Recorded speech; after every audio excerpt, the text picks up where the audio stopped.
John Scott, outfit of the day, Lindsey Moppert, and Hall of Famer Vic Carucci here as the Bills come out on top in this massive game with the Kansas City Chiefs.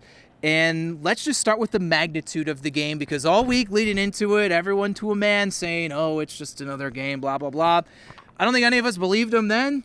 And Lindsay, I don't think any of us believe them after they come out victorious. Right. I think, John, you're kind of expecting the players to say it's just like every other game. Von Miller afterwards kind of expressing it his way. He said that Sean McDermott during the week gave them the same speech. It's just another game, a Week 11 win, same stuff like that. And he was brutally honest. I can't say exactly the words that he used in describing that, no, this was bigger than that. We are built for games like this. And, just talking about, as you said, the magnitude of a win like that. Yeah, I respect the answer from the veteran player who called it like it was. And you know that is on the mind of all of these players. They knew how important this was, and it does make a statement. Sean didn't want to use the word statement either, but I'll use it. I think we'll all use it.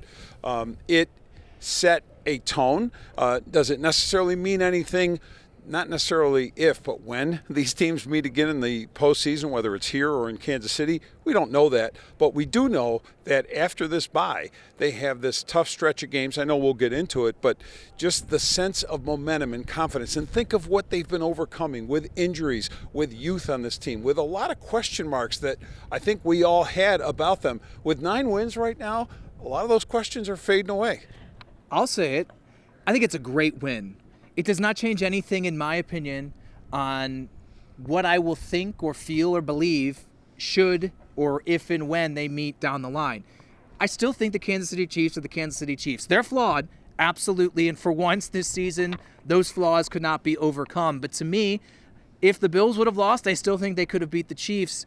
Has anything changed in either of your minds after seeing how the game unfolded here this afternoon? I think that's a difficult question. As you said yesterday, I was even talking about it on air, saying that regardless of the outcome here, the narrative and the storyline between these two teams doesn't change, right? The fact that the Bills have owned the Chiefs the last couple of years in the regular season, and then when it matters most, the Chiefs have been owning the Bills in the postseason. So to say that, does it really change? Not necessarily, because we've been here before. We've seen this before. Does it? Again, I think it's a confidence boost, of course, but I'm not sure if it necessarily changes my thoughts. You have to beat them in the postseason. You do, and that will stand as the headline of it all. But in terms of subtext, look, I can't get out of my mind that on the way to a 9-0 start, think of these games the Chiefs won. Think about the game they won prior to this one. I mean, a blocked field goal that no one saw, and I'm sure even them saw happening. But it did happen, and that is the kind of thing that says, okay, that's a loss. That's gonna be a loss. No, it's not a loss. And other games go down the list of games that they were on the verge of losing or, quote, should have lost, and they found a way to win. When you're finding ways to win and you're not necessarily in control of those wins, so to speak, I don't think that defines you as the team that can't go down or can't lose, especially against the Buffalo team that, again, for the flaws that the Bills have, and they do have them, still have enough really good qualities, beginning with the guy at quarterback. But the way their defense has played, we've seen their defense play exceptionally well even before this game, and they played, I thought, exceptionally well in this one. We are going to go through all of this because there were so many layers to this game again. It was absolutely fantastic.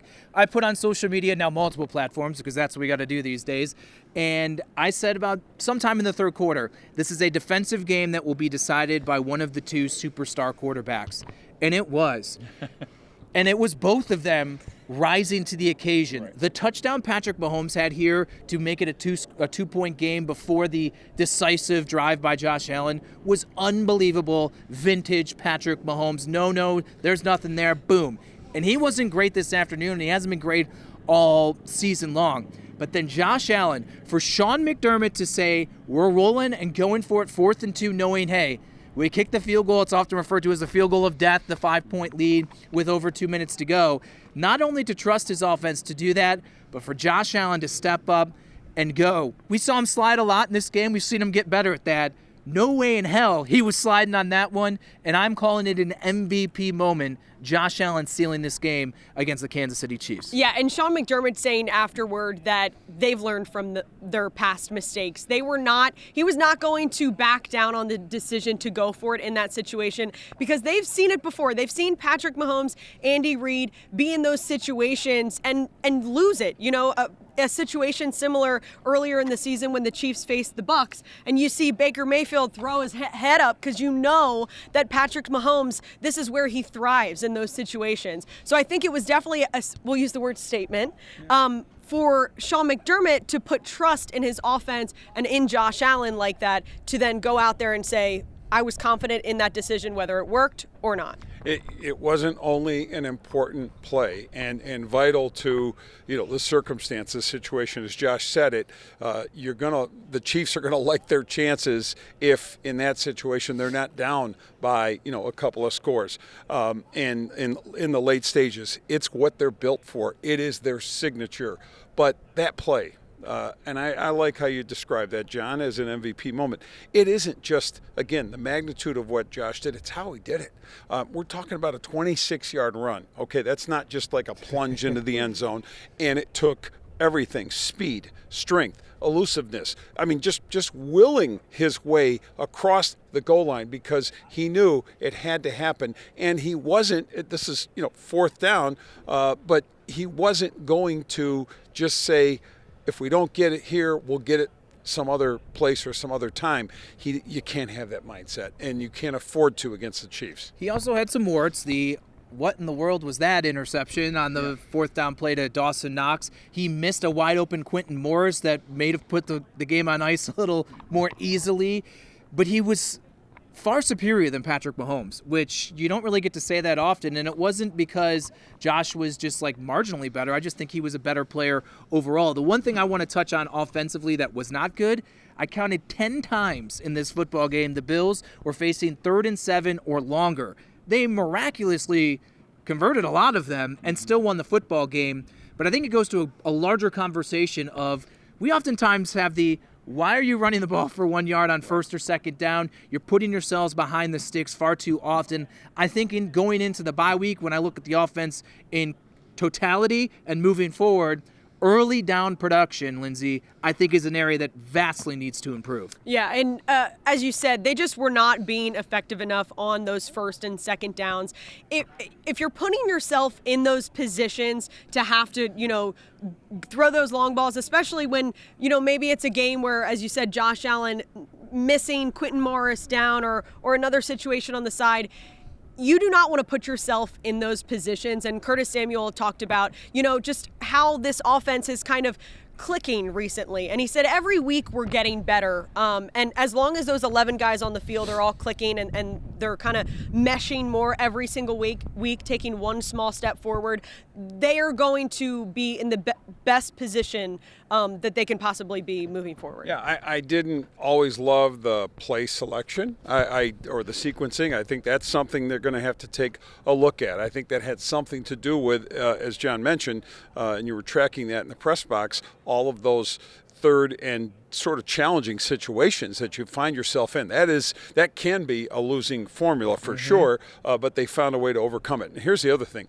Curtis Samuel having his best day as a Bill, getting his first touchdown in a Bills uniform. He was a frustrated guy. He came here really to be, if not the number one guy, certainly a prominent part of this passing game. He was anything but that until this ball game against the Chiefs. So to see him emerge, to see it happen on a day when you had no Dalton Kincaid, when you also had Amari Cooper, who made a couple of nice catches among the two, but it was only 2. His production was limited but effective when he did get the ball. And again, it just tells you the same story that we've said about this team. They figure it out with this receiving core. A different guy steps up, and back to Josh again, he finds ways to elevate the whole group. I was going to add, actually, Vic, on top of that, I believe that with Samuel's touchdown, that is now their 11th player on offense to score a touchdown this season, which I believe is the most of any NFL team this season. It is, and again, to your point, Vic, the greater points of this entire season. Everybody eats at times. It can kind of be, oh, here we go again. They're gonna lean on that, but it's not everybody eats collectively in one game. I think it's more. You have to look at it as everybody eats in different moments, and it was Mac Hollins last week. It was Curtis Samuel today, and you just see certain guys interjecting themselves, even Ty Johnson catching touchdowns, Ray Davis against the Jets. That's, to me, what everybody eats really means with this season. We got to go to defense because, honestly, they're the reason they won this football game. Both sides of the ball, the defenses were great, but the Bills against the Chiefs offense, that is not the Chiefs offense of old, but boy, they limited Patrick Mahomes and really the entire unit from start to finish. They set the tone. Again, we talked about this last week. They were the tone setters last week, and once again this week. The first pass that Patrick Mahomes throws, and Taylor Rapp, whether that was, good timing or good on him, but, interception, you're setting the tone, you're bringing the momentum, and then, you get a sack and things are building, momentum's building. The defense just continues to impress, and in those situations where maybe the offense is still kind of trying to find their groove, they're holding them up.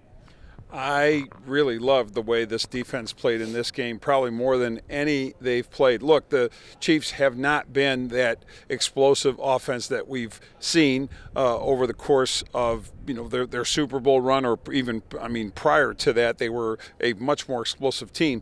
But they are what they are now, which is still a team that has as good a quarterback, if not the greatest quarterback in the league, in Patrick Mahomes. They still have Travis Kelce, who was made to disappear by this Bills defense, and then to see their keys of the game. I know you're going to get into that, but to see the way this defense frustrated Mahomes.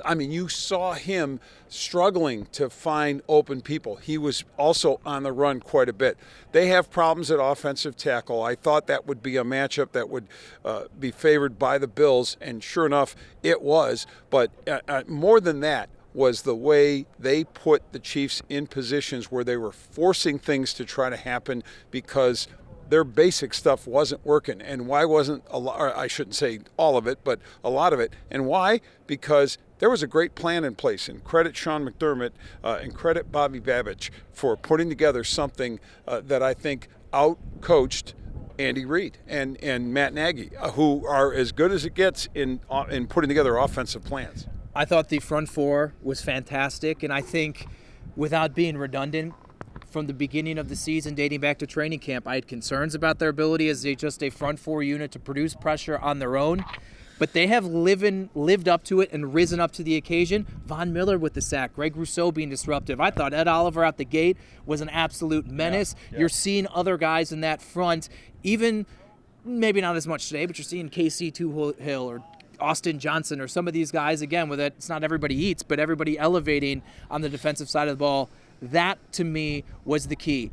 But I did say a key in this one was Travis Kelce. Give because it to him. When you don't have Rashee Rice and you don't have Hollywood Brown and Juju Smith-Schuster has been out a little bit in the past 3 weeks. Isaiah Pacheco. In the last 3 weeks, it was a really slow start for Kelce. The last 3 weeks, he's looked like future Hall of Famer Chatterteeth Lindsay, Hall of Famer Travis Kelce.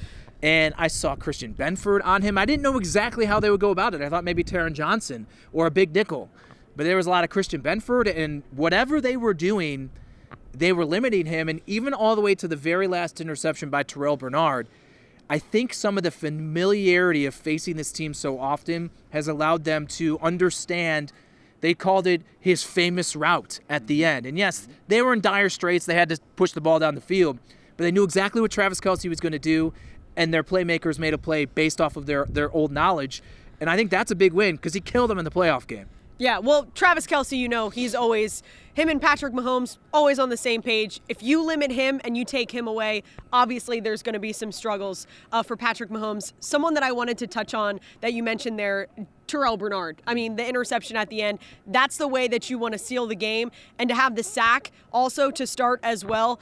Terrell Bernard had to feel some type of way that he was finally getting to play the Chiefs. After not getting to play them last year and kind of seeing how that played out, I just felt like he had some extra juice in there today, Vic. As I think of this defense, is it packed with stars? No, this entire team really isn't what you would call star-studded, the Buffalo Bills. But we're starting to see, I think, the growth development of certain players, and, Terrell Bernard being one of them. I mean, obviously, Von Miller already has his Hall of Fame credentials, but surrounding him, Greg Rousseau, and seeing Christian Benford, seeing these players on a consistent basis do big things, and then if you look at the collective work of it, this one chalks up as, okay, they took down an unbeaten team, the defending Super Bowl champs. I mean, all of it came together to me in ways that we're going to now know that this defense, its name or its players' names, is going to start, I think, rising to a level of stardom. Now, there's more to go, postseason, all of that. But I'm beginning to see a team now that the conversation is going to go beyond Josh Allen and start talking about everybody, especially that defense. Bills heading into the bye week. I want to wrap it up on this more kind of larger picture here. Like I said, this outcome doesn't change my feelings should the Bills and Chiefs match up in the postseason. But where do you think at 9-2 heading into the bye week, from what you've seen from the rest of the league, where do the Buffalo Bills stand in their real chances of not only reaching but being a Super Bowl winner? Yeah, I think it's a great thought, and I do think that the Bills, their bye week is coming really at a perfect time for them. I think getting healthy is going to be key for this team. A lot of guys probably playing through some injuries that maybe we don't even know about, and those guys getting healthy, guys like Keon Coleman getting healthy, Dalton Kincaid, situations like that. I think that's a huge factor in this bye week. When it comes to what happens after the bye week, Matt Milano, hey now, could be a big boost, obviously, with his performance on the field, but also leadership off as well. But you do have to think about the road that they have ahead. The Lions, the 49ers, those are some big opponents. I think last year we saw when they fell, what was it, 6-6, right? Yep. Fired Ken Dorsey. At this time last year, they went on a run. I think that they're a team that's built to go on runs like this, and I think that they are in a good position right now to do so after the bye week. Look, I know we're not at Thanksgiving quite yet, but I find myself having those thoughts of what this team will look like in the postseason, and I'm not just saying, wild card, divisional round, championship game. I'm talking about a date in New Orleans. I don't think I know the Bills fans say, no, don't say that. You're going to no. This is a confident group. They walked off this field knowing, first of all, that when they began the game, that they were in a position good enough to win it, and matched up well against it. And yeah, the Vegas odds makers had them favored, all of that, for whatever that's worth. But my point is, this is a team, I think, built for success beyond just having a good regular season, winning a terrible division, right, where there's no literally no competition. But John, I'm looking. We began this day watching the Ravens and the Steelers. That was the focal point AFC game, other than this one. What did you see in that one? I mean, you saw a Ravens team have its typical struggles against the Steelers, and that tells me, that's a team I know that beat up the Bills up and down the field, and I'm looking at them, and I'm still looking at a porous pass defense, and I'm not seeing a team that can't be beaten in the postseason. I certainly don't believe in the Steelers beyond, a solid defense. Cincinnati, I don't know where in the AFC you look at a team, and yes, this team, Kansas City, maybe they're the one that they're going to have to face again, and they have to prove once and for all they can beat them in the postseason. But have we seen anything, even in the history of the matchup of these teams, that tell us it can't happen? Of course it can happen. To me, do you want to get in? Really quick, I was just going to say too, Vic, kind of going off of what you were saying about this team, it feels like Josh Allen and this team, there's like not a level of relaxation, but it's not so tense. Like it just feels like the season. It's confidence. It's confidence. And I just wanted to add that because that's kind of the difference that I feel from this year compared to last. I also think, expectations go into that. Maybe when people are talking, this is a rebuild year for you guys and things like that, and you don't have as much weight on your shoulders. I just think that there's a different level of confidence and kind of deep breath. For me, why I've changed my tune on this team, which I thought would be push in the playoffs, but not one of the best teams in football. They've proven time and time again through 11 games, they do not need their fastball to be victorious. They do not need to have Terrell Bernard to win football games. If they're missing some key pieces on offense or defense, they're still finding ways to win because of those guys elevating. Is it sustainable to do maybe, hey, can you win a Super Bowl without Terrell Bernard, without Matt Milano, or missing key pieces? Maybe not.